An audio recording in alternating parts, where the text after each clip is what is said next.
Hey guys, welcome back to another video, and in this video I'm going to show you how to update drivers on your Windows 11 and how to do this. Let's get started.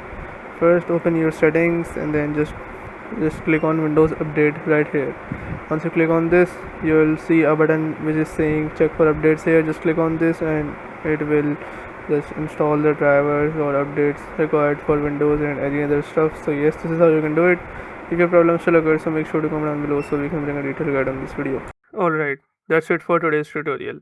I really hope this video helped you solve your problem or learn something new about your PC. My goal on this channel is to make everything about computers simple and easy, whether it's fixing errors, downloading software or any game, boosting performance of any Windows or any game, or understanding new tools. If this video was helpful in any way, don't forget to hit the like button because it really motivates me to keep bringing you more useful content.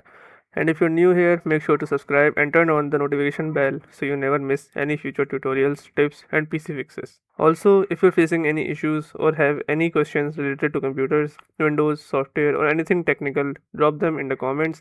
I read all of your comments and I'll try my best to help you out. Thanks a lot for watching. Take care of your system, keep learning, and I'll see you in the next video. Thanks for watching.